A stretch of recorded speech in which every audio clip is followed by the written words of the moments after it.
work on your lines.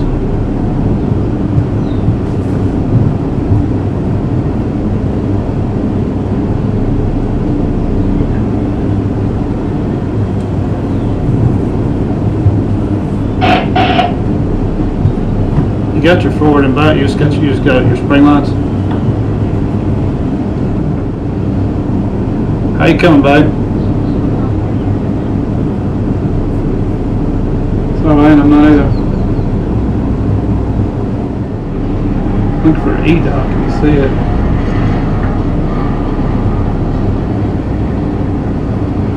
I don't. If you get done, if you come to the bow.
After leaving Nevis, we had a decent weather window, so we decided to make our way down to Grenada.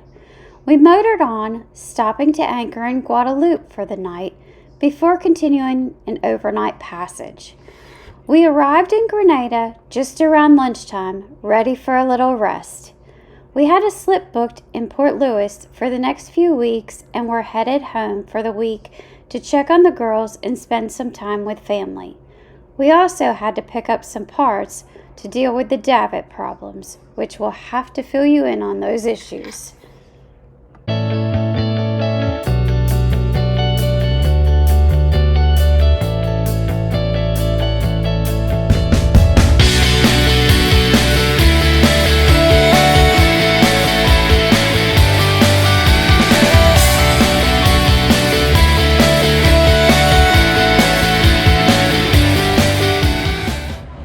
We ended up going back to Grand Anse Bay a few times. It quickly became one of our favorite spots. The beach is beautiful and there are so many great places to eat. We had lunch at 61 West and listened to live music at Coconut Beach Restaurant. Another day, we stopped by Umbrella's Beach Bar, which everyone says you have to check out. It's just such a great place to relax by the water and enjoy the good vibe.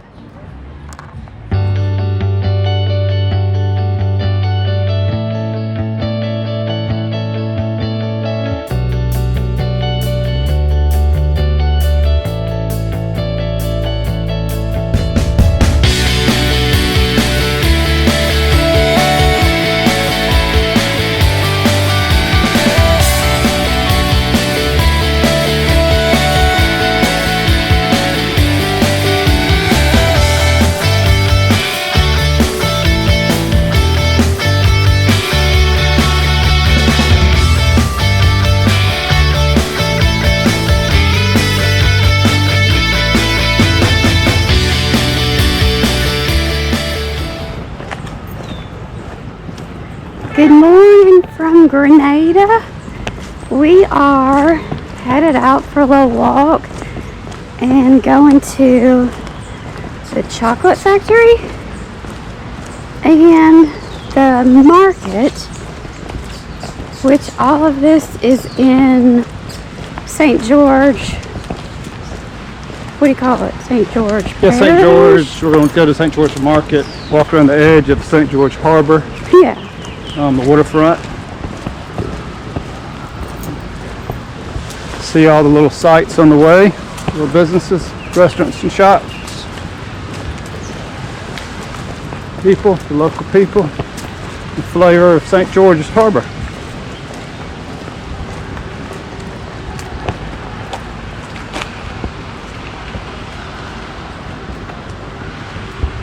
Okay, I'll let you know how the chocolate is.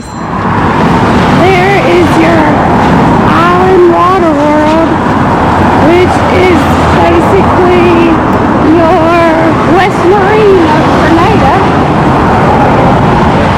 They have a little dock you can even come by. Wesley's used it a few times, of course.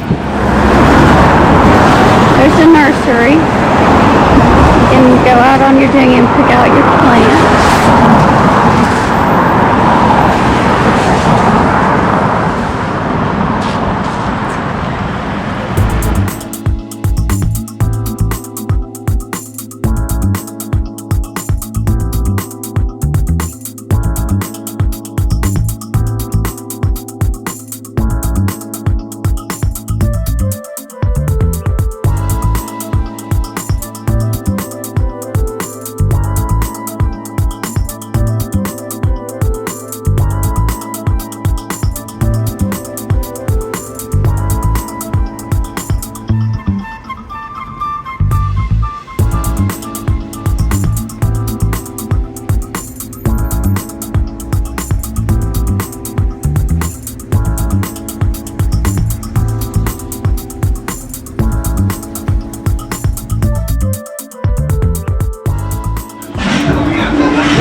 Melts and dissolves, pour it out in cups, and you see how oily this chocolate drink is. And if you drink this cocoa tea every morning without the milk and the sugar, add some honey, add some syrup, and you.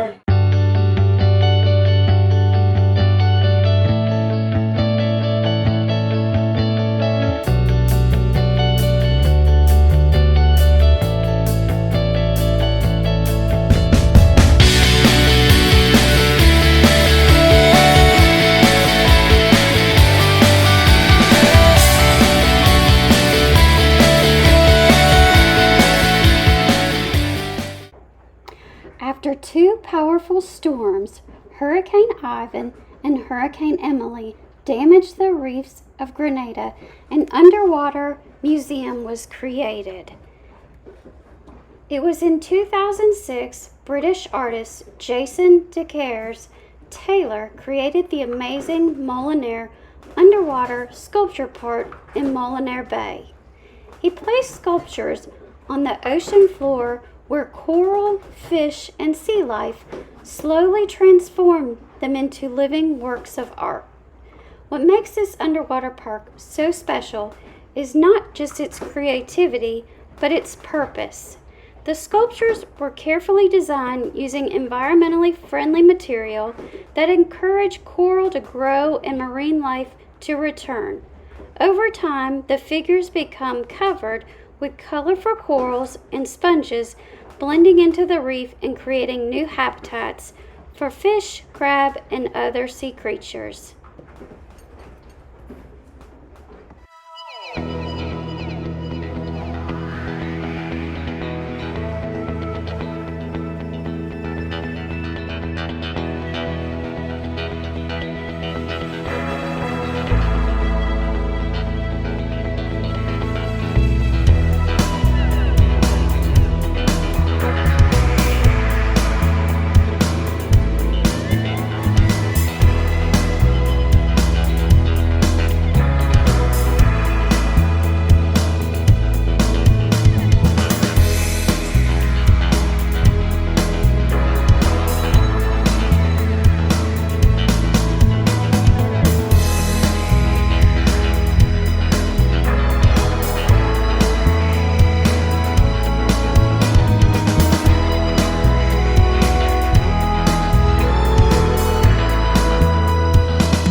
This Sunday, communion. Cheers.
Lisa's always filming all the good stuff around us, all the fun stuff we do. I told her the other day, it's like, you know, we should really film some of the reality too. Something's always broken that we're working on. So we're going to tell you about this little davit issue we have. This is one of the bigger issues because your tender is so important to your cruising lifestyle. It's your card, you know, to get around, and the ability to put it up on top when you're moving from one place to the next in rough seas is important. But we were anchored, I guess, at White House Bay in St. Kitts, and I got up as I normally do during the middle of the night just to check on things. If I wake up, I automatically get up and just kind of check we're anchored, make sure everything's good.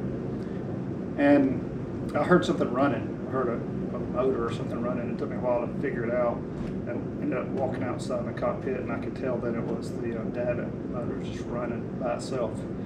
And so I came in, I turned the battery switch off and the breaker off to shut it down. Which we determined it had to have been running for less than an hour, but maybe, yeah, I'd actually been up an hour before that, and I didn't hear it, an hour or so before that, so I don't know that it was running for more than an hour. It didn't burn the motor up, the motor was still running. But anyway, we contacted Burr Yachts and their Stewart location, and they and Bullhead Marine, which is this Dillhead dealer for that area of Florida, helped us troubleshoot, and we're hoping it was a solenoid that had gone bad, so we got a part shipped in, but that didn't work. And they think, Steelhead thinks that perhaps it's a corroded wire that's down in the standpipe, and to fix that, it requires taking the crane apart to some degree, some disassembly, and so they didn't recommend, nor did I want to do that. It's beyond my capability for sure. So we've begun to tow the tender, and we've kind of tried to rig up a harness. We can give you a quick video of that to tow it, and it's just, you know, towing it in the type of seas that are down here this time of year is difficult. It's just tough on the tender. I don't think it's going to make it back to Florida, so we'll see if we come up with a better solution or not. The other thing still had said to do is to make sure the crane is actually pointed off aft the boat right now, and I said to make sure it doesn't walk back and forth in rolling seas. So we've tried to strap that down as best we can. But there's always little things that are broken. I mean, yesterday we had a freshwater pump on the boat that stopped. It's actually still running, but it's not really pumping water very well. So I don't know if it's internal impeller or what, but we have two of them, so we switched it to the other one. But there's always things like that need fixing that I think we probably don't show as often as we should. So we're just giving a little glimpse into reality. Yeah, but it's a good reality, but it's just like, you know, there are a lot of systems on a boat, just like there are on a home, and so there's always something that's broken. So with the davit broken, we've ended up with no option except to tow this tender. So try to rig up a harness, take some stress off of that bow eye down there. It's not designed to tow in the kind of conditions that we're going to be towing in. Well, the boat isn't designed to be towed in the kind of conditions we're going to be towing in. But anyway, that's about all I know to do. And that right there will be attached to a safety line, that middle line to the bow cleat, without any stress, just in case she breaks free. So I don't know what we'll do if she does. But we'll see.